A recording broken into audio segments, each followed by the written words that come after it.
भगवद गीता के 13वें अध्याय के चौथे श्लोक को देख रहे हैं।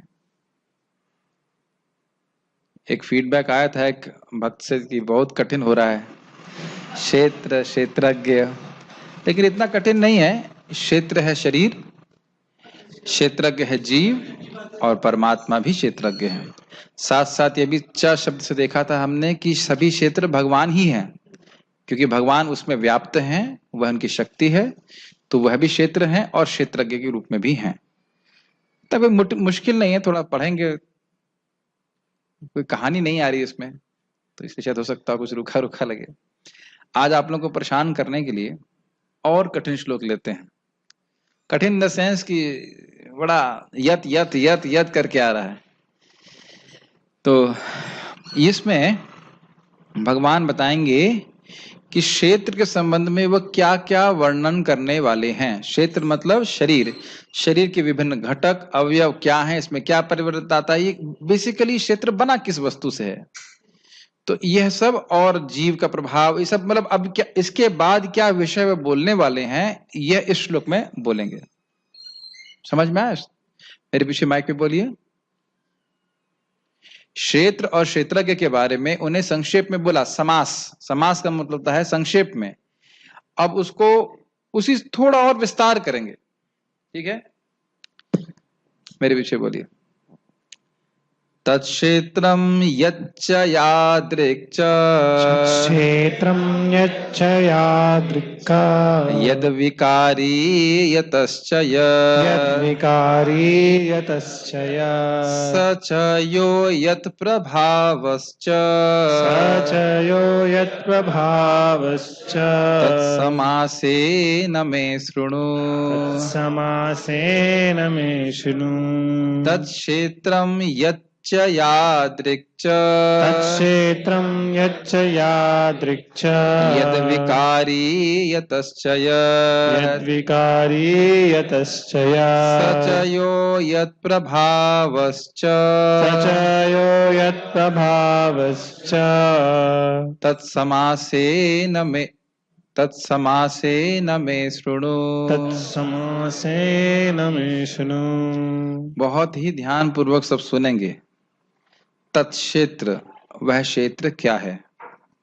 यत च, अभी मैं शब्दों का अर्थ नहीं बता रहा हूं, यत च नहीं हुआ, यत यत च तो लिखा है, यत च यत च का अर्थ बताया जाएगा, यादृक च का अर्थ बताया जाएगा, यद विकारी का अर्थ बताया जाएगा, यतश्च और यत। कितने हो गए? यत यत, पहला यत, यादृक वाला या, दूसरा या, तीसरा या, चौथा या और पांचवा या। पहली लाइन में 5 या दिख रहे हैं और एक ता दिख रहा है, तत्। क्षेत्र क्या है वह समझाऊंगा। यत, यादृक, यद विकारी, यतश्च, यत। इनके अर्थ अभी टीका में स्पष्ट कर दिए जाएंगे। स का मतलब है जीव और च का मतलब भगवान। और यो यत प्रभाव, उनका क्या क्या प्रभाव इस क्षेत्र पे, जीव का और परमात्मा का, वह भी बताया जाएगा।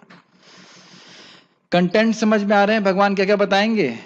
अभी तो पूरी तरह से बताया भी नहीं कंटेंट्स क्या हैं, वो भी हम उसको चर्चा करेंगे। तत्समासेन मे शृणु, उनको मैं संक्षेप में मुझसे सुनो, ये बोल रहे हैं। तो देखते हैं। स्वाभाविक है ये संडे फीस्ट की क्लास नहीं होगी कभी, संडे फीस्ट में क्लास ये सब श्लोक नहीं लिया जाएगा, लेकिन भगवद गीता के ट्यूटोरियल में जरूर आएगा और इसको पढ़ना है। अब तुम मुझसे यह सब संक्षेप में सुनो कि कर्म क्षेत्र क्या है। तत्क्षेत्रम, यह किस प्रकार बना है। यच्च, इसमें क्या परिवर्तन है। यद विकारी, यह कहां से उत्पन्न हुआ। यतश्च, इस कर्म क्षेत्र को जानने वाला कौन है। स च, स मतलब जीव, च मतलब भगवान। कौन कौन जानने वाले हैं और उनके क्या प्रभाव है। यत प्रभाव। बहुत फास्ट हो गया, अभी आराम से पढ़ते हैं। गीता विभूषण टीका, जिसको भगवान ने संक्षेप में कहा था उसका अब विस्तार में वर्णन करने जा रहे हैं। अरे अभी आप कह रहे हैं कि संक्षेप में वर्णन करने जा रहे हैं, अभी कह रहे हैं विस्तार में वर्णन करने जा रहे हैं। मतलब इससे पहले और संक्षेप में कहा था ये क्षेत्र, क्षेत्रज्ञ और ज्ञान, बस। अब फिर और क्षेत्र के विषय में ही संक्षेप में वर्णन करेंगे, लेकिन थोड़ा विस्तार है पहले के संबंध में। समझ में आ रहा है या भाषा में उलझ गए?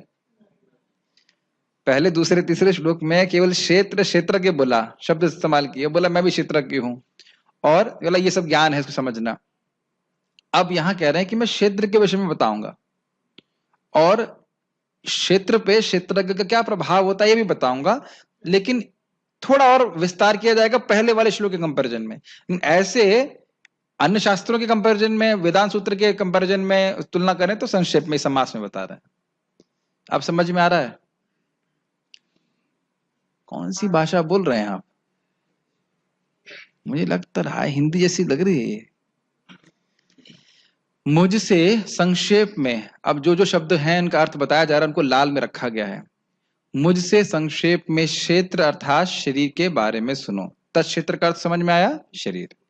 यच्च पहला शब्द था, तत्क्षेत्र के बाद कह रहे हैं यच्च अर्थात इसके मूल अवयव या द्रव्य क्या है? मतलब किसके? देखिए, क्षेत्रज्ञ जीव और परमात्मा है, उनके अवयव की बात नहीं की जा सकती, क्षेत्र की बात हो रही है। क्षेत्र किससे बना है, समझ रहे हैं? यादृक अर्थात यह किसको आश्रय दिया हुआ है। अब ये दोनों में थोड़ा अंतर है, ऐसे लगेगा कि एक ही बात है, लेकिन अब मैं आपसे पूछूं कि यह रूम किन वस्तुओं से बना हुआ है, तब कहेंगे ईंटे से, पत्थर से, सीमेंट से। और ये किसको आश्रय दिया हुआ है? अभी हम लोग को। तो दोनों अलग अलग वस्तुएं हैं। ये मत सोचिएगा कि जिन वस्तुओं से बना हुआ है उन्हीं को आश्रय दे रहा है, ये अलग अलग बात है। समझ में आ रहा है कि नहीं आ रहा है? ये रूम ईंटे पत्थर को आश्रय नहीं दे रहा है, ईंट पत्थर से ये क्षेत्र या रूम बना हुआ है, लेकिन आश्रयभूत या किसी और वस्तु का है, हम लोग का आश्रय है। ये दो अलग बात समझ में आ रही है? ये नहीं कि एक ही बात को बार बार भगवान बोल रहे हैं। तो यादृक का अर्थ है किसको आश्रय दिया हुआ है, और यच्चा का अर्थ है कि इसके द्रव्य क्या है, घटक क्या है। घटक समझ में आता है? इंग्रेडिएंट्स। भाई आज सब्जी बनी तो उसके इंग्रेडिएंट क्या थे? सुबह वाली के आलू और टमाटर था ना, उसमें छोला था। अब समझ में आया? ये खाने की बातें याद हो जाती हैं। तो अगर पूछा जाए कि यच्चा किससे बना था वो, तो कहेंगे छोला था, मसाला था। ये सब उसके घटक, उसके अवयव होते हैं। ऐसे समझाना पड़ रहा है, गीता की क्लास में खाने पीने से समझाना पड़ रहा है। तो यच्चा का मतलब हुआ कि इस शरीर के, इस क्षेत्र के द्रव्य क्या है, मूल मूल मूल अवयव क्या है। अवयव द्रव्य समझ रहे हैं ना, किससे बना, इंग्रेडिएंट्स क्या है। ये याद रखेंगे तभी हमारा छठवां श्लोक समझ में आएगा, कि वहां उत्तर देना चालू कर रहे हैं। और किसको आश्रय दिया है, ये तो बड़ा स्पष्ट है। ठीक है, अगर मैं पूछूं, वैसे इजीली पूछ सकते हैं इस बात को, हमारा शरीर किससे बना हुआ है? एक छठ से उत्तर होगा, महाभूत से बना हुआ है। ठीक है, उसके अलावा भी और तत्व भी हैं, उसका वर्णन भी आएगा। और किसको आश्रय दिया है? बैक्टीरिया को आश्रय दिया है। हाँ, दिया बैक्टीरिया भी आश्रय लिया हुआ शरीर में, बहुत सारी चीजों को आश्रय लिया हुआ है। लेकिन जीवात्मा ने भी आश्रय लिया हुआ इस प्रकार से। खैर चलिए, तो किसको आश्रय? अरे आश्रय का मत नहीं, जीवात्मा शरीर का आश्रय लेती है। आश्रय से मेरा मतलब उसमें रह रही है, क्षेत्र में रह रही है, शरीर को आश्रय नहीं ले रही है। शरीर आत्मा पे निर्भर आप कह सकते हैं, लेकिन यहाँ पे एक सिंपल शब्द है, मैं खाली एग्जाम्पल दे रहा हूं। अभी किसको आश्रय दिया है एग्जैक्टली तो उत्तर भगवान स्वयं देंगे। यादृक का अर्थ जो है वो छठे अध्याय में आ जाएगा, छठे श्लोक में आएगा, तो वहीं पे झगड़ा सारा समाप्त हो जाएगा। वहां कोई कौन किसको आश्रय दिया क्लियर हो जाएगा। यद विकारी अर्थात इसके विकार क्या हैं। ध्यान दीजिएगा, विकार केवल शारीरिक ही नहीं, मानसिक विकार भी होते हैं, तो उसको भी देखा जाएगा। यतश्च अर्थात इसके उद्भूत होने का कारण क्या है, ये शरीर क्यों दिया गया है, इसका प्रयोजन क्या है। यत अर्थात इसका स्वरूप क्या है। तो सारे यत एक्सप्लेन हो गए। एक यत का मतलब है इसके अवयव क्या है। यद यादृक का मतलब इसने किसको आश्रय दिया है। यद विकारी मतलब क्या क्या इसमें विकार आते हैं। यतश्च मतलब ये इसका प्रयोजन क्या है, क्यों शरीर आया है, और इसका स्वरूप क्या है। पांच हुए ना, पांच याद दिख रहे थे। और क्षेत्र क्या है, क्षेत्र तो ये शरीर है। ठीक है, साथ ही इसका ज्ञाता जीव, जिसको स शब्द से इंगित किया जा रहा है, सच यत यो यत प्रभावश्च, और भगवान जिसको च शब्द से इंगित किया जा रहा है। मतलब जीव भी क्षेत्रज्ञ है और भगवान भी क्षेत्रज्ञ है। इसलिए और के जो च शब्द है उसको और कहते हैं ना, हिंदी में चा कहते हैं ना, तो इसलिए यहाँ पे च शब्द भगवान को इंगित कर रहा है। स च। अब आप लोगों को अपने प्रोसेसर अपग्रेड करने पड़ेंगे। वो तो अरे चा का अर्थ भी होता है, तो भी तो वही अर्थ लेगा कि भगवान भी क्षेत्रज्ञ हैं। ठीक है, उनके स्वरूप और उनकी देखिए, चा का लिटरल अर्थ है भी, लेकिन इस प्रसंग में अर्थ है भगवान। चा का कहीं अर्थ भगवान नहीं होता है, लेकिन कंटेक्स्ट में समझना चाहिए। भी मतलब वह भी क्षेत्रज्ञ हैं, इसलिए। कल एक भक्त प्रश्न कर रहे थे, प्रभु जी मतलब जूम पे बाद में प्रश्न करे मेरे को कि प्रभु जी तीसरे श्लोक में यह तो लिखा नहीं कि जीव भी क्षेत्रज्ञ है। हमने कहा ठीक है, इसमें लिखा है कि भगवान ही क्षेत्रज्ञ हैं सभी शरीरों में, लेकिन पिछले श्लोक में देखना पड़ेगा ना, टेक्स्ट नंबर 2 में, कि लिखा है कि जीव भी क्षेत्रज्ञ है। दोनों को मिलाकर कंटेक्स्ट में देखना पड़ेगा कि क्या बात हो रही है। क्षेत्रज्ञ भगवान भी है और जीव भी है। ठीक है, उनके स्वरूप और उनकी शक्ति को भी जानो। वह किस शब्द का व्याख्या हो रही है? यत प्रभावस्य। जैसे जैसे जीव का स्वरूप है, भगवान का स्वरूप है, और उनका क्या प्रभाव है क्षेत्र पे, यह भी जानो। इतने सारे विषय एक ही श्लोक में भगवान ने बोल दिए। कितने एक्सपर्ट है बोलने में, भगवान बहुत एक्सपर्ट है, हम लोग ना समझने में एक्सपर्ट है कि नहीं? और अगर हम स्वयं पढ़ते तो क्या करते? नेक्स्ट, समझ में नहीं आया, नेक्स्ट नेक्स्ट ऐसे करके रखते। और इसीलिए फिर ना वो लिंक समझ में नहीं आता है कि भगवान एकदम से महाभूतानि अहंकार बुद्धिर अव्यक्तम में बचा, ये क्यों बोल रहे हैं। तो जब यह श्लोक समझ लेंगे तो समझ में आएगा कि भाई क्यों बोल रहे हैं। और शिला बलदेव विद्याभूषण जी इतना सुंदर टीका लिखे हैं, हम लोग को समझाने के लिए बहुत अच्छे से समझा दे रहे हैं।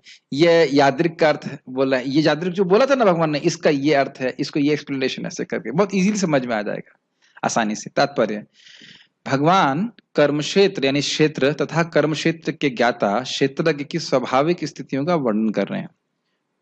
स्पष्ट है, मनुष्य को यह जानना होता है कि यह शरीर किस प्रकार बना हुआ है। ठीक, अवयव, यह शरीर किन पदार्थों से बना है, शरीर किस प्रकार से बना हुआ है, मतलब क्या स्वरूप है, यह किसके नियंत्रण में कार्यशील है, इसमें किस प्रकार परिवर्तन होते हैं, ये विकारी, ये परिवर्तन कहाँ से आते हैं, ये कारण कौन से हैं, मतलब शरीर को उत्पन्न करने का कारण क्या है, आत्मा का चरम लक्ष्य क्या है, आत्मा का वास्तविक स्वरूप क्या है, ये सब अभी हमने देख लिया कि नहीं देख लिया। मनुष्य को आत्मा तथा परमात्मा, उनके विभिन्न प्रभावों, उनकी शक्तियों आदि के अंतर को भी जानना चाहिए। यद प्रभाव व्याख्या कर रहे हैं प्रभुपाद। यदि वह भगवान द्वारा दिए गए वर्णन के आधार पर भगवद गीता समझ ले तो ये सारी बातें स्पष्ट हो जाएंगी। लेकिन उसे ध्यान रखना होगा कि प्रत्येक शरीर में वास करने वाला परमात्मा को जीव का स्वरूप न मान बैठे। ये बात समझ में आ रही है? ये सब समझना क्यों आवश्यक है? ताकि कभी भी भूल कर भी कोई भी व्यक्ति अपने आप को न तो शरीर माने और न स्वयं को परमात्मा माने। ये दोनों ही बात बिल्कुल गड़बड़ नहीं होनी चाहिए। आपको याद है ना, 3 गुण थे, कल बताया था, भोग्यत्व, भोक्तृत्व और नियंता। भोग्यत्व का गुण किसका है? माया का, प्रकृति का, वो भोगी जाती है, भोगा जाता है उसको। भोक्तृत्व का गुण किसका है? जीवात्मा का। और वह किसको भोग रहा है? माया को, माया के पदार्थों को। और इन दोनों के नियंता कौन है? भगवान है। इन गुणों में क्या कोई एक्सचेंज हो सकता है? क्या भगवान भोग्य बन सकते हैं? नहीं। याद आ रही है ना सब बातें? तो इस प्रकार से ठीक ठीक समझ लेना चाहिए कि कभी भी भगवान सुख दुख के भोक्ता नहीं है, जगत में लिप्त कभी नहीं होते हैं, नियामक हैं, क्योंकि जीव को प्रकृति का भोग वही करा रहे हैं। जीव के पास शक्ति नहीं है कि स्वयं से इंडिपेंडेंटली प्रकृति का भोग कर सके। तो वो आपको याद होगा ये सब बातें, जैसे कपड़ा में रंग लग जाता है उस प्रकार से वह कपड़ा रंग के गुण को ले लेता है, ऐसे साथ में इस प्रकार से नहीं सोचना चाहिए। परमात्मा, प्रकृति और जीव साथ में रहते हुए भी एक दूसरे के गुणों को ग्रहण नहीं करते। मैं कुछ कुछ बातें याद करा दे रहा हूं ताकि बातें थोड़ी थोड़ी फ्रेश रहें। कल बातें हमने करी थी, ठीक है। लेकिन इसे ध्यान रखना होगा कि प्रत्येक शरीर में वास करने वाला परमात्मा को जीव का स्वरूप न मान बैठे। कभी भी जीव परमात्मा नहीं बन सकता है। ऐसा तो सक्षम पुरुष तथा अक्षम पुरुष को एक समान बताने जैसा है। सक्षम पुरुष कौन है? भगवान। अक्षम पुरुष कौन है? जीव को अक्षम क्यों बोल रहे हैं? क्योंकि जीव अपनी सामर्थ्य से प्रकृति का भोग करने में अक्षम है और अपने ही सामर्थ्य से प्रकृति से बाहर निकलने में भी अक्षम है। जब तक भगवान की कृपा नहीं होती है जीव मुक्त नहीं हो सकता। ठीक है, तो यह स्वीकार करना भी बहुत जरूरी है कि हम अक्षम हैं, भगवत कृपा से हम कुछ कर सकते हैं। अब भगवान बोलेंगे कि इस विषय को, जिस विषय को अभी हमने चौथे श्लोक में बोला है, इसको अन्य ग्रंथों में भी, ब्रह्म सूत्र में और अन्य ऋषियों ने बहुत इसकी विवेचना करी है, बहुत विस्तार से। भगवान कह रहे हैं समाज से। लिंक ये है कि अर्जुन कहें आप संक्षेप में कह रहे हो, तो क्या कहीं इसका वर्णन विस्तार में भी है? तो भगवान ये श्लोक बोल रहे हैं। समझ में है? आपने कहा संक्षेप में बता रहे हैं, तो मान लीजिए कोई कहे, होता ना क्या, कुछ हम बोलते हैं हाँ ये है, उसके बाद डिटेल पढ़ना है तो वहां जाके पढ़ लीजिएगा। तो उसी भाव से कि अगर आपको और पढ़ना है, समझना है, तो आप इस प्रकार से पढ़ सकते हैं। तो मेरे पीछे बोलिए, ये समझ में आया? याद और याद रहा ये नहीं बोल रहा हूँ, मोटा मोटा याद रहा, मतलब समझ में आ रहा होगा। उसके बाद फिर हम, अगर आप वाकई ठीक से पढ़ना चाहते हैं तो फिर से आपको भी छठा जब श्लोक के अनुवाद भेजा जाएगा, तो उसको आप पढ़ेंगे तो समझ में आ जाएगा कि कैसे कैसे एक एक बात का उत्तर भगवान दे रहे हैं। मेरे पीछे बोलिए माइक पे, किसके पास है माइक? हाँ। ऋषिभिर्बहुधा गीतम् ऋषिभिर्बहुधा गीतम् छन्दोभिर्विविधैः पृथक् विविधैः पृथक् ब्रह्मसूत्रपदैश्चैव ब्रह्मसूत्रावरश्चैव हेतुमद्भिर्विनिश्चितैः हेतुमद्भिर्विनिश्चितैः ऋषिभिः बहुधा गीतम्, ऋषियों के द्वारा, बहुधा मतलब बहुत प्रकार के गीत, गीत का अर्थ है यहाँ पे प्रभात करें वर्णित किया गया है। इस विषय को, जिस विषय को श्लोक क्रमांक चौथे में भगवान बोल रहे हैं, इस संबंध में बहुत सारे ऋषियों ने बोला। उदाहरण दिया जाएगा पराशर मुनि का और अन्य ऋषि भी। ऋषि भी का मतलब है बहुत सारे ऋषि। पराशर जी मुनि का एक एग्जाम्पल दिया जाएगा, उससे समझ लेना चाहिए उपलक्षण से कि अन्य ऋषियों ने भी इस पे व्याख्या करी है। छंदोभिर विविधय पृथक, और वैदिक मंत्रों में, वेदों में भी इसका वर्णन विविध प्रकार से है, अलग अलग प्रकार से है, माने महत्वपूर्ण विषय है। ठीक है। ब्रह्मसूत्र पदश्चैव, ब्रह्मसूत्र यानी वेदांत सूत्र के पदों में भी हेतु मदभिर विनिश्चिते, मतलब ये निर्णय किया गया है कि जगत का स्रोत क्या है, जन्मादि अस्यतः, तो इसका स्रोत क्या है, उसका स्रोत क्या है, आत्मा क्या है, भगवान क्या है, इस सब का वर्णन वेदांत सूत्र में किया गया है। तो वहां पे भी इसका वर्णन आप पाओगे, ये बात भगवान बोल रहे हैं। अभी मैंने थोड़ा थोड़ा पढ़ना शुरू किया है, समय नहीं मिल पा रहा है बहुत इंटरेस्टिंग, लेकिन वेदांत सूत्र में भी एटलीस्ट बलदेव विद्याभूषण जी की टीका में भी यही बात उठ रही है। और वही वहां पे भी केवल 5 टॉपिक हैं वेदांत सूत्र के, ईश्वर, प्रकृति, काल, कर्म और जीव। वहां भी वही 5 टॉपिक, और वह भी वैसे उठाते हैं उसी तरह से, सनिष्ठ, परिनिष्ठ और निरपेक्ष, जो हम गीता में सुनते आ रहे हैं।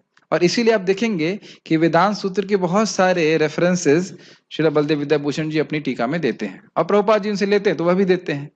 अब कुछ चीजों को मैंने पढ़ नहीं पाया हूं, तो उनकी मैं मनगढ़ंत व्याख्या नहीं करूंगा, वो पढ़ लिया जाएगा उसको अनुवाद की तरह, उसको उतना ही ग्रहण कर लीजिएगा। प्रश्न करेंगे तो मैं उसका उत्तर देने में मेरा सामर्थ्य नहीं है, क्योंकि उसको मैं पढ़ नहीं पाया हूँ वेदांत सूत्र से। आप लोग आशीर्वाद देंगे, समझ में आएगा तो कभी हम व्याख्या करेंगे। लेकिन मुझे अच्छा लगता है, एक बार परम पूज्य राधा गोविंद महाराज को पूछा, सुभद्रा महारानी गौर लीला में कौन है, रिकॉर्डिंग थी मेरे पास, तो महाराज बोले हमको नहीं पता, और नहीं पता है तो हम गलत ही बताएंगे, इसलिए हम नहीं बताएंगे। तो इसलिए बेहतर है कि ना बताया जाए अगर नहीं पता है तो। जितना टीका में है उसको देखें, हम ग्रहण करेंगे। विभिन्न वैदिक ग्रंथों में विभिन्न ऋषियों ने कार्यकलापों के क्षेत्र, यानी कि क्षेत्र के संबंध में, तथा उन कार्यकलापों के ज्ञाता के ज्ञान का वर्णन किया है, मतलब क्षेत्रज्ञ के ज्ञान का वर्णन किया है। इसे विशेष रूप से वेदांत सूत्र में कार्य कारण के समस्त तर्क समेत प्रस्तुत किया गया है। कार्य कारण मतलब इस जगत का कारण कौन है, क्या ब्रह्म कारण है, क्या माया कारण है, इसको तर्क उठाए गए हैं, फिर तर्क को निरस्त करके कहा गया है कि भगवान ही इस जगत के कारण है। ऐसे करके उन्हें समझाया है। बहुत हल्का हल्का मैंने देखा है और हल्का हल्का पढ़ा है, इसलिए मैं कुछ ज्यादा बोल नहीं सकता, लेकिन इस प्रकार की व्याख्या वहां पे है। आप पढ़े हैं? ठीक, कोई भी हेल्प करने के लिए नहीं। आपने पढ़ा? कोई थोड़ा थोड़ा पढ़ा? सुमोदन पढ़ा है? टीका भी लिखे उसके ऊपर? टीका नहीं लिखा है, चल रहा है, ठीक। किचन में सेवा मिल गई इसलिए टीका पूरी नहीं कर पाया। नहीं भाई, बड़ा कठिन है वो, ठीक है। गीता भूषण टीका। आपने कहा कि क्षेत्र और क्षेत्रज्ञ के ज्ञान को आप संक्षेप में कहेंगे, तो किनके द्वारा इस ज्ञान को विशद रूप में वर्णित किया गया है? ठीक है, ये लिंक है। तो भगवान कह रहे हैं, ये उत्तर दे रहे हैं, तो हिंदी समझ रहे होंगे। तो हाँ, क्षेत्र के स्वरूप को पराशर आदि ऋषियों के द्वारा विस्तार में वर्णित किया गया। तो देखिए, अब इन श्लोकों की व्याख्या हम बहुत नहीं करेंगे, बस इतना समझना होगा कि टीका में क्यों रखे गए हैं। टीका में इसलिए रखे गए हैं, यह दिखाने के लिए कि पराशर आदि ऋषि ने क्षेत्र और क्षेत्रज्ञ का वर्णन किया है। अब उस ग्रंथ को मैंने पढ़ा नहीं है, मेरे पास पता भी नहीं वो ग्रंथ कहाँ है, तो फिर उसकी ज्यादा व्याख्या सब करना हमारे लिए संभव नहीं होगा। तो इन श्लोकों की व्याख्या हमसे मत पूछिए, क्यों रखे गए हैं समझ में आ रहा है, ये दिखाने के लिए, ये दर्शाने के लिए ऋषियों ने व्याख्या करी है। अहम त्वं च तथान्ये भूतेर्हुयाम पार्थिव गुण प्रवाह पतितो भूत वर्गोपि यात्ययम् कर्मवशया गुणा ह्येते सत्त्वाद्या पृथ्वीपते अविद्या संचितं कर्म तच्चाशेषु जंतुषु आत्मा शुद्धो शरः शांतो निर्गुणः प्रकृते परः प्रविद्यया पचयो नास्या एकस्याखिल जंतुषु। तुम, मैं तथा अन्य सारे जीव अर्थात हम सभी दिव्य हैं, भले ही हमारे शरीर भौतिक हों। ये प्रभुपाद जी के हमने सीधे तात्पर्य से ले लिया है इसको। हम अपने अपने कर्मों के कारण प्रकृति के तीनों गुणों के वशीभूत होकर पतित हो गए। ये तो व्याख्या की आवश्यकता नहीं, समझ में आ रहा है। फलतः कुछ लोग उच्चतर धरातल पर हैं और कुछ निम्नतर धरातल पे हैं, अपने कर्मानुसार विभिन्न योनियों को प्राप्त हैं। ये उच्चतर तथा निम्नतर धरातल अज्ञान के कारण हैं और अनंत जीवों के रूप में प्रकट हो रहे हैं। ये लाइनें समझ में आ रही हैं? अनंत जीव हैं, वह अविद्या की विभिन्न श्रेणियों से ग्रसित हैं, उनकी विभिन्न इच्छाएं हैं, उनके विभिन्न कर्म हैं, इस कारण से उनको विभिन्न निम्न या उच्चतर योनियां प्राप्त हैं। ठीक है, किंतु परमात्मा जो अच्युत हैं, तीनों गुणों से अदूषित हैं और दिव्य हैं। अब आप ये देखिए कि एक ही श्लोक में क्षेत्र और क्षेत्रज्ञ का वर्णन हुआ कि नहीं? शरीरों का वर्णन हो गया, शरीर क्यों आ रहे हैं इसका वर्णन हो गया, कौन शरीर ग्रहण कर रहा है इसका वर्णन हो गया, और भगवान का भी वर्णन हो गया। तो ये बता रहे हैं कि इस प्रकार से विष्णु पुराण में भी क्षेत्र क्षेत्रज्ञ का वर्णन है। बस इतना, और व्याख्या की आवश्यकता तो है नहीं। ठीक है, गुड।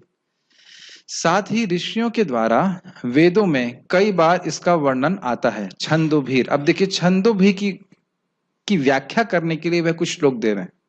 यजुर्वेद मैंने पढ़ा नहीं है, टीका में है, इसलिए हम इसको बोल रहे हैं श्लोक को। तस्माद् वा एतस्माद् आत्मन आकाशः संभूता, आकाश की उत्पत्ति भगवान से हुई है। ये तैत्तिरीय उपनिषद की बात कर रहे हैं। तो अब यहाँ पे समझ में आ रहा है आकाश एक तत्व क्षेत्र में है कि नहीं, शरीर में आकाश तत्व है कि नहीं। तो आकाश की उत्पत्ति के बारे में बोल रहे हैं, भगवान से हुई है, तो चर्चा हो रही है उपनिषद में। तैत्तिरीय उपनिषद के जिस भाग की समाप्ति इस श्लोक में होती है कि ब्रह्म पुच्छम प्रतिष्ठा, अर्थात ब्रह्म ही आधार है, उसमें 5 प्रकार के पुरुषों का वर्णन है, जो अन्नमय, प्राणमय, मनोमय, विज्ञानमय और आनंदमय होते हैं। ठीक है, इसके तो महाराज ने क्लास दिया था, लेकिन ध्यान दीजिएगा महाराज उस समय पुरुष की बात नहीं कर रहे थे, वो कोश की बात कर रहे थे। तो जो पहले 3 है अर्थात अन्नमय, प्राणमय व मनोमय, वह भौतिक होते हैं और वह क्षेत्र के घटक होते हैं। अन्नमय मतलब ये जो अन्न से बना हुआ शरीर है, और प्राणमय मतलब प्राण जो संचालित करते हैं, उसमें महाराज बता रहे थे क्रिया शक्ति होती है। मनोमय में इच्छा शक्ति होती। ठीक है, और यहाँ पे बताया जा रहा है विज्ञानमय पुरुष जो है वह है जीवात्मा, और आनंदमय पुरुष है भगवान। ये चेतना के स्तर की बात की जा रही है, इसलिए बोल रहे हैं। जो पुरुष ज्ञान युक्त होता है उसे विज्ञान में पुरुष, जो पुरुष ज्ञान युक्त होता है यानी अर्थात विज्ञान में पुरुष, वह जीवात्मा है और इस क्षेत्र या शरीर का भोक्ता है। थोड़ा थोड़ा समझ लेना चाहिए, मैं फिर से याद दिला दूंगा। ज्ञान शक्ति याद है आप लोगों को? शानु प्रभु को याद है ज्ञान शक्ति क्या होता है? ज्ञान शक्ति मतलब इच्छा शक्ति नहीं। हाँ, मैं हूं और मैं अन्यों से भिन्न हूं। तो ये ज्ञान शक्ति जीवात्मा में है कि नहीं? शानु प्रभु आपका नाम समुद्र गौरचंद्र दास है क्या? नहीं, एकदम ने बोला आपने नहीं। ठीक है कि नहीं? तो दोनों लोग बगल बगल बैठे हैं, लेकिन दोनों लोग अनुभव कर रहे हैं कि नहीं मेरा नाम शानू सिंह है, और दूसरा कह रहा है नहीं मेरा नाम Sumadhur Gaurchandra Das. It make sense? और हर व्यक्ति अनुभव कर रहा है, इसको हम कई बार समझा चुके हैं। लेकिन इस प्रकार से भौतिक क्षेत्र हमारा अनुभव नहीं करता है। इस पे कहीं मुझे विशद कुछ समझ मिल जाए तो हम पढ़ के समझा सकते हैं। अभी समय मिलेगा तो मेरी इच्छा जरूर है कि श्लोक को फिर अच्छे से समझाया जाए। कभी भगवान के सामने इच्छा रख रहे हैं, अब भगवान कभी ज्ञान को सामने लेके आएंगे तो बहुत डिटेल में समझाएंगे। अभी डिटेल की है नहीं क्षमता मेरे पास, जितना है उतना ही बता पा रहा हूँ। उसे क्षेत्र के कहते हैं। किसे क्षेत्र के कहते हैं? यहाँ पे कौन से क्षेत्र की बात हो रही है? जीवात्मा की बात हो रही है, जो विज्ञानमय पुरुष है। सबसे अंत में जिस आनंदमय पुरुष का वर्णन है वे भगवान है और वे भी क्षेत्रज्ञ हैं। ये सत्य वेदों में पाया जाता है। तो अब समझ रहे हैं कि ये बात क्यों बोली जा रही है। तैत्तिरीय उपनिषद के ये श्लोकों को क्यों बोला गया है? यह दिखाने के लिए कि विभिन्न छंदों में भी इस क्षेत्रज्ञ का वर्णन हुआ है। ये बात बोल रहा है। Make sense? अभी हमने इस पूरे प्रसंग को मैं नहीं पढ़ा हूं, आनंद क्या ब्रह्म पुच्छम प्रतिष्ठा इत्यादि, तो उसकी व्याख्या करना मेरे लिए संभव नहीं। साथ ही ब्रह्म सूत्र के पदों में भी इसका वर्णन कई बार हुआ है। ब्रह्म सूत्र पदश्चैव, तो उसके उदाहरण दे रहे हैं, और ये उदाहरण प्रभुपाद जी भी दिए हैं। न वियद अश्रुते है, आकाश का कोई स्रोत नहीं है क्योंकि इसके विपरीत कोई वाक्य नहीं है। अब बहुत ध्यान पूर्वक समझ लीजिए क्यों बोला है। एकदम आप लोग बिल्कुल उल्टा अर्थ समझ सकते हैं इसका, क्योंकि मैं भी समझ गया था ना, मैं ये क्या हुआ है, आकाश का कोई स्रोत नहीं, ऐसे कैसे हो सकता है। तो ये समझना होगा कि ये है वेदांत सूत्र में एक क्षेत्र के एक पॉइंट को समझाने के लिए एक प्रस्ताव या एक प्रकार की बात बोल रहे हैं कि कुछ लोग ऐसा कहते हैं कि छांदोग्य उपनिषद में ऐसा नहीं लिखा है कि आकाश का कोई स्रोत है, इसलिए आकाश का कोई स्रोत नहीं है। ये एक ऑब्जेक्शन, एक पॉइंट उठाया जा रहा है, उसको सूत्र के रूप में उठाया जा रहा है, और यही आगे जाकर सूत्र जो बोले जाएंगे उसे इस बात का खंडन कर दिया जाएगा। ये सिद्धांत नहीं बोला जा रहा है। उनका स्टाइल इस प्रकार से ब्रह्मसूत्र में है, एक पॉइंट उठाएंगे तो उसका पूर्व पक्ष बोलेंगे, उसका खंडन करेंगे, फिर सिद्धांत स्थापित करेंगे। मुझे पता है किसी ने पढ़ा नहीं तो इसलिए समझ ही नहीं पा रहे कि क्या बोल रहे हैं कि नहीं, लेकिन ये है। अब एक दिन भगवान ने चाहा तो भगवद गीता के बाद वेदांत सूत्र भी पढ़ाएंगे कभी, फिर तो लोग एकदम ही बहुत ही कठिन हो जाएगा। पहले अब मेरे को तो समझ में आना चाहिए, लेकिन है बहुत इंटरेस्टिंग। उसमें लिखा है कोई समझ लेता है तो उसे भगवान का ज्ञान हो जाता है। तो ये खाली एक बात बोल रहे हैं, इससे फिर समझना चाहिए क्यों श्लोक यहाँ पे कोट कर रहे हैं टीका में, ये दिखाने के लिए कि चर्चा हुई है क्षेत्र के बारे में बस। और इस संबंध में चर्चा हुई कि ये क्षेत्र के जो अवयव है वो कहाँ से आ रहे हैं, आकाश कहाँ से आ रहा है इत्यादि। नोट, यह सूत्र एक चर्चा को प्रारंभ करता है कि आकाश का स्रोत कुछ है या नहीं है, बस ये बोल रहे हैं। ये कोई सिद्धांत स्थापित नहीं कर रहा है स्रोत। यह मत प्रस्तुत किया गया है कि इस सूत्र के द्वारा कि आकाश का कोई स्रोत नहीं है, परंतु बाद के सूत्रों के द्वारा इसका खंडन कर दिया गया। वैसे भी हम भागवत से स्पष्ट जानते हैं कि शब्द के द्वारा आकाश की सृष्टि हुई थी, जितने भी तत्व हैं, ठीक है। इस प्रकार के श्लोक क्षेत्र अर्थात शरीर का वर्णन करते हैं। अब समझ में आए श्लोक क्यों कोट करते हैं, यहाँ पे श्लोक क्यों कोट किया जा रहा है, टीका में समझ में आ रहा है कि नहीं आ रहा है। ये मत कहना कि कठिन पढ़ा रहा हूं, प्रभुपाद जी के तात्पर्य में है ये। होगा ये कि इसको छोड़ देंगे हम लोग। प्रभुपाद जी के तात्पर्य में लास्ट में लिखते हैं प्रभुपाद जी। आपको समझ में आ रहा है कि ये बलदेव विद्याभूषण जी ये क्यों कोट कर रहे हैं, ये दिखाने के लिए कि ब्रह्मसूत्र में भी क्षेत्र का वर्णन है। क्षेत्र कहाँ से आया है, इसके क्या घटक हैं, शरीर क्या है, इसका वर्णन हेतु मध्य, इसका हेतु क्या है, ये आकाश कहाँ से आया, ये पृथ्वी कहाँ से आई, इस सब का वर्णन किया गया है। जो भगवान बोल रहे हैं उसको थोड़ा थोड़ा बता रहे हैं कि हाँ भाई वहां पे इस प्रकार से वर्णन हुआ है। अब जो वेदांत सूत्र पढ़ा है वो तुरंत समझ जाएगा, हाँ हाँ आप समझ गए, आप क्या कहना चाहते हो। जैसे भी हम लोग भागवतम से कुछ बोलेंगे तो तुरंत या एटलीस्ट आसानी से आप समझ लोगे, हाँ भागवतम पढ़ते हो, हाँ अच्छा वहां श्लोक बोला गया था, ये श्लोक बोला गया था, होता है कि नहीं। इसीलिए केवल कठिनाई हो रही है कि वेदांत सूत्र पढ़ा नहीं है, तैत्तिरीय उपनिषद पढ़ा नहीं है, बस इसलिए। लेकिन पॉइंट समझ रहे हैं कि क्यों बोल रहे हैं। ऐसा लग रहा है लोगों ने खाना भी नहीं खाया आज बस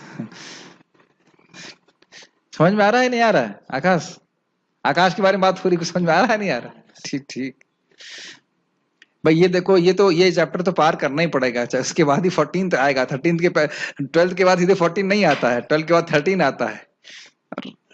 थोड़ा बुद्धि लगाएंगे तो इंटरेस्टिंग भी लगेगा।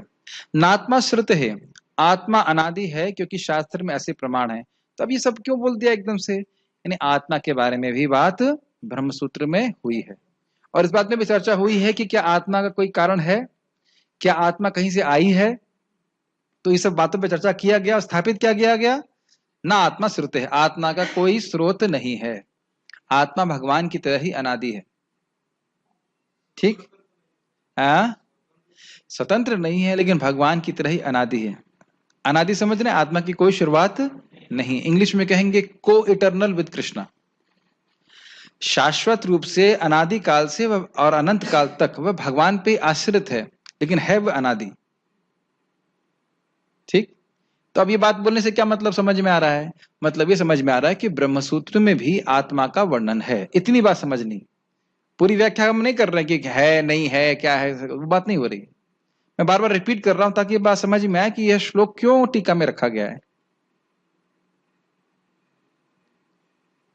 उद्धव द्वारकाधीश प्रभु, समझ में आ रहा है? नहीं समझ में आ रहा? नहीं आ रहा है, ठीक है, 20 मिनट और है, पार कर लीजिए किसी तरह से। ठीक है, यह जीव का वर्णन करता है। अरे ये तो समझ में आ रहा है कि आत्मा अनादि है, इस श्लोक का अर्थ ये सिद्धांत स्थापित कर रहे हैं। तो जब बोल रहे हैं आत्मा अनादि है तो आत्मा की बात कर रहे हैं कि नहीं? ये श्लोक कहाँ का है? वेदांत सूत्र का है। तो ये बात इस श्लोक को उद्धृत करके बोला जा रहा है कि भाई देखो, वेदांत सूत्र में आत्मा के बारे में बात है, आत्मा क्षेत्रज्ञ है या नहीं है, बस यही बात तो बोल रहे हैं। इतनी बस ये लॉजिक नहीं समझ में आ रहा है, इतना कठिन क्या है भाई कि क्षेत्रज्ञ का वर्णन वेदांत सूत्र में भी है, ये बात वो बोल रहे हैं। आप ये मत सोचो कि क्या वर्णन है, वर्णन है, यह श्लोक बोल रहे हैं। अरे भाई लग रहा है मैं क्षेत्रज्ञों को नहीं, क्षेत्रों को बढ़ा रहा हूं। ठीक है, चलो भाई। अब भगवान का क्या वर्णन है? तो कह रहे हैं परात तत्श्रुत है, आत्मा की क्रियाएं भगवान के द्वारा आती हैं क्योंकि इस संबंध में शास्त्र का प्रमाण है। तो यह श्लोक किसके बारे में वर्णन कर रहा है? भगवान के बारे में। भगवान क्षेत्रज्ञ हैं कि नहीं है? तो क्या क्षेत्रज्ञ का वर्णन वेदांत सूत्र में है कि नहीं है? आप समझ में आ गई बात? 3 बार बोलने से समझ में आ जाती है बात। यानी क्षेत्र का वर्णन भी है, जीवात्मा रूपी क्षेत्रज्ञ का वर्णन भी है, और भगवान क्षेत्रज्ञ का वर्णन भी ब्रह्मसूत्र में आता है। यह भगवान का वर्णन करता है, बाकी श्लोक स्पष्ट है। बाकी बचा, मैं सोच रहा स्पष्ट का मतलब बचा क्या है इसमें? सब कुछ तो बोल दिया, और क्या स्पष्ट करना है? तात्पर्य, इस ज्ञान की व्याख्या करने में भगवान कृष्ण सर्वोच्च प्रमाण हैं। फिर भी विद्वान तथा प्रामाणिक लोग सदैव पूर्ववर्ती आचार्यों का साक्ष्य प्रस्तुत करते हैं। ये बहुत सुंदर बात यहां भगवान बता रहे हैं, सॉरी प्रभुपाद जी बता रहे हैं कि जब भी हम कुछ आध्यात्मिक विषय में बोलें तो हमेशा पूर्ववर्ती आचार्यों की बात को ही हमें प्रस्तुत करना होता है।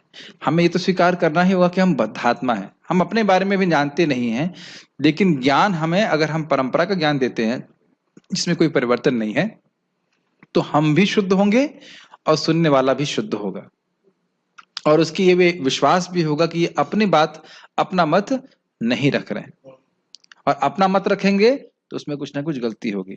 तो भगवान तो स्वयं भगवान है ही, फिर भी वह शास्त्रों का प्रमाण दे रहे हैं। कृष्ण आत्मा तथा परमात्मा की द्वैतता तथा अद्वैतता संबंधी इस अतीव विवादपूर्ण विषय की व्याख्या वेदांत नामक शास्त्र का उल्लेख करते हुए कर रहे हैं, जिसे प्रमाण माना जाता है। समझ रहे हैं मेरी बात? जो बातें ब्रह्मसूत्र में विशद रूप से वर्णन है, उन्हीं बातों को भगवान यहाँ पे रखने वाले। ये तो एकदम स्पष्ट है। मैं भगवान ने चाहा कभी पढ़ाऊंगा तो दिखा भी दूंगा, दिखता है कई बार। जो बातें हम ब्रह्मसूत्र में देख रहे हैं वही बातें गीता में भी बलदेव विद्याभूषण जी टीका में रख रहे हैं। और टॉपिक सेम है, 5 टॉपिक सेम है वेदांत सूत्र के, भगवद गीता के, तो हम सार ही समझ सकते हैं। सर्व उपनिषदों गावो दोग्धा गोपाल नंदना, सारे उपनिषदों का सार है भगवद गीता। ठीक है, विवाद क्या है?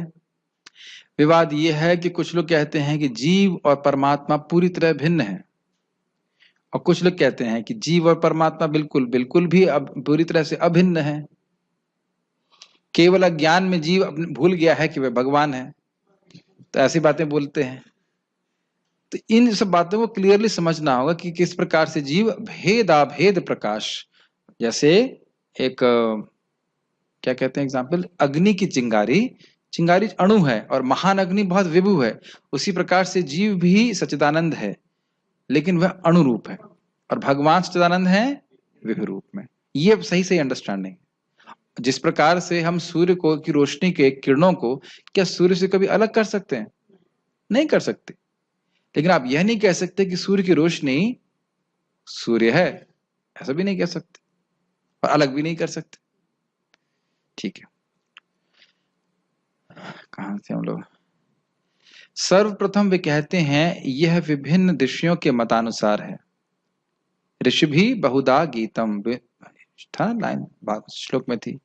जहां तक ऋषियों का संबंध है, श्री कृष्ण के अतिरिक्त व्यासदेव जो वेदांत सूत्र के रचयिता हैं, महान ऋषि हैं, और वेदांत सूत्र में द्वैत की भली भांति व्याख्या हुई है, जी भेद बताया गया है। व्यासदेव के पिता पराशर भी महर्षि हैं, और उन्होंने धर्म संबंधी अपने ग्रंथों में लिखा है, अहम त्वम च तथान्ये। ये श्लोक पढ़े थे कि नहीं पढ़े थे? किसकी टीका में पढ़े थे? पिछले श्लोक में, इसी श्लोक की टीका। ठीक, तो वही इसका अनुवाद मैंने वहां पे पेस्ट कर दिया था। तुम, मैं तथा अन्य सारे जीव अर्थात हम सभी दिव्य हैं, भले ही हमारे शरीर भौतिक हों। हम अपने अपने कर्मों के कारण प्रकृति के 3 गुणों के वशीभूत होकर पतित हो गए हैं।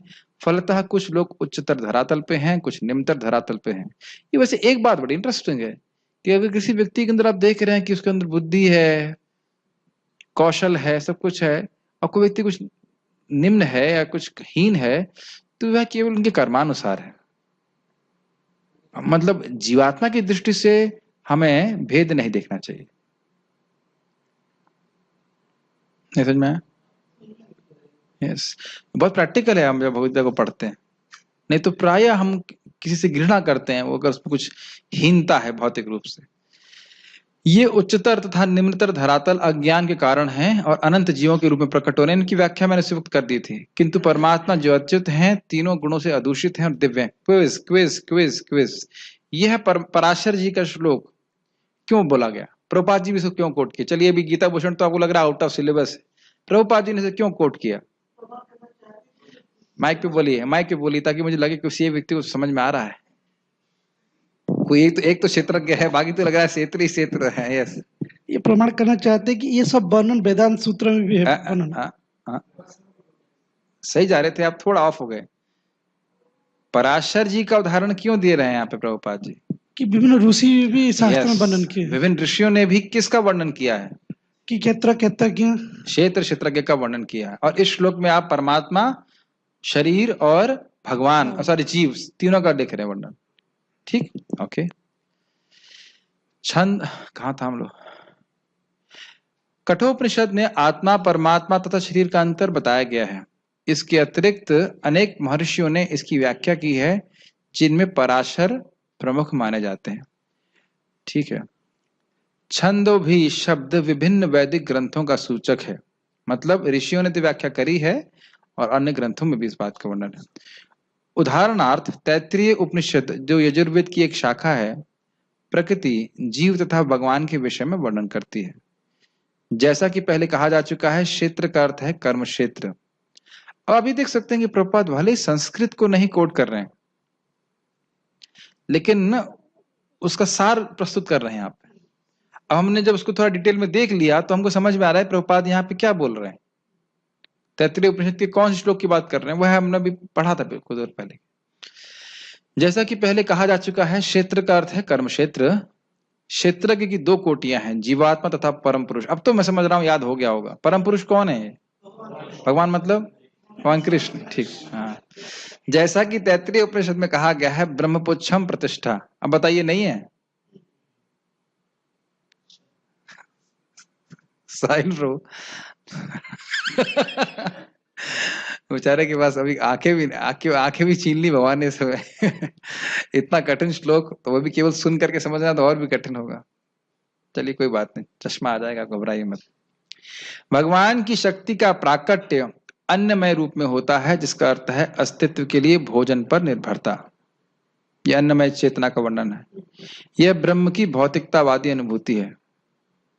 अन्न में परम सत्य की अनुभूति करने के पश्चात फिर प्राणमय रूप में मनुष्य सजीव लक्षणों या जीवन रूपों में परम सत्य की अनुभूति करता है। इसको जो मैं अब तक समझा सकता हूं, जब बच्चा जन्म लेता है तो उसकी चेतना कैसी होती है? अन्नमय। अन्नमय का अर्थ है मतलब वह केवल खाने के बारे में सोचता है। उसके बाद उसकी अवेयरनेस आती है कि मैं भी हूं, प्राण की रक्षा करना चाहिए इत्यादि, और उसके बाद फिर वह चिंतन के धारा तले पहुंचता है, उसे मनोमय कहते हैं। ये बात हमने सुना है, बड़ा मुझे आज दुख लग रहा है कि मैं इसकी कोई व्याख्या नहीं कर पा रहा, देख, क्योंकि मुझे आज तक कुछ, अभी तक एटलीस्ट मेरे सामने कुछ कंटेंट मिला नहीं है कि एकदम प्रमाणिक ठीक प्रकार से समझा जा सके। इसको होगा जरूर, लेकिन मेरे सामने नहीं आ पाया, मैं पढ़ नहीं पाया उसको आज तक। अब इसको वेदांत सूत्र में ढूंढने की, नेट पे मत ढूंढिए, नेट पे बहुत मुश्किल से मिलता है ज्ञान, और नेट पे हमेशा आपको सही रेफरेंस भी नहीं मिलता है। मैं आज सोच सकता महातत्व क्या है, 4-5 उसके एक्सप्लेनेशन आ गए, महातत्व ये है, महातत्व वो है, तो फिर भागवत से ही देखना सही रहता है। ज्ञानमय रूप में वह अनुभूति सजीव लक्षण से आगे बढ़कर चिंतन, अनुभव तथा आकांक्षा तक पहुंचती है। आज कठिन बातें हैं। तब ब्रह्म की उच्चतर अनुभूति होती है, इसे विज्ञान में रूप कहते हैं, जिससे जीव के मन तथा जीवन के लक्षणों को जीव से भिन्न समझाता है। हाँ, ये इंपॉर्टेंट बात है। यहाँ पे विज्ञान में अवस्था में व्यक्ति समझ पाता है कि कैसे वह शरीर से भिन्न है, एक जीवात्मा है। इसके पश्चात परम अवस्था आती है जो आनंदमय है, अर्थात सर्व आनंदमय प्रकृति की अनुभूति है। इस प्रकार से ब्रह्म अनुभूति की 5 अवस्थाएं हैं, जिन्हें ब्रह्मपुच्छम कहा जाता है। इनमें से प्रथम 3 अन्नमय, प्राणमय तथा ज्ञानमय अवस्थाएं जीवों के कार्यकलापों के क्षेत्रों से संबंधित होती हैं। समझ में आ गया? अन्नमय, प्राणमय और मनोमय क्षेत्र के संबंध में, क्षेत्र के बारे में कहा। मुझे लग रहा है, मुझे पता है आप लोग बोर हो रहे हैं, कोई बात नहीं, लेकिन हम प्रयास करेंगे इसको पढ़ाने के लिए। हाँ जी, विज्ञानमय, ज्ञानमय, मनोमय एक ही है। यस, यहाँ पे तो प्रपात सही बोल रहा है। परमेश्वर इन कार्यकलापों के क्षेत्रों से परे हैं और आनंदमय है। इसकी व्याख्या हम लोग पढ़ चुके हैं। वेदांत सूत्र भी परमेश्वर को आनंदमय अभ्यासात कहकर पुकारता है। भगवान स्वभाव से आनंदमय है, जैसे सूर्य स्वभाव से ही, स्वरूप से ही तेजोमय है, उनसे तेज विकीर्ण होता रहता है, उसी प्रकार से भगवान से आनंद विकीर्ण होता रहता है। कभी भगवान दुखी नहीं हो सकते। इस संबंध में भगवान असहाय हैं कि वह दुखी कभी नहीं हो सकते। ठीक है, जैसे आप देख रहे हो भगवत गीता में जब अर्जुन विषाद से युक्त हैं, तब भी कृष्ण मुस्कुरा रहे हैं। अपने दिव्य आनंद को भोगने के लिए वे विज्ञानमय, प्राणमय, ज्ञानमय तथा अन्नमय रूपों में विस्तार करते हैं। नहीं समझ में आया मेरे को, इसलिए आगे बढ़ते हैं। मुझे समझ में नहीं आया। ठीक, देखिए समझ में क्यों नहीं आ रहा है, क्योंकि उसका कुछ विस्तार होना चाहिए, तो थोड़ा थोड़ा समझ में आएगा कि क्या बात कर रहे हैं। अब भगवान अपने आप को विस्तार करते हैं इन 5 मय में, मुझे नहीं समझ में आ रहा। आप लोग ये खुला टॉपिक है, कोई और आके पढ़ के आए भी तो क्लास दे, प्रवचन दे, कोई तो अच्छी बात होगी। इसको हम समझ नहीं पा रहे।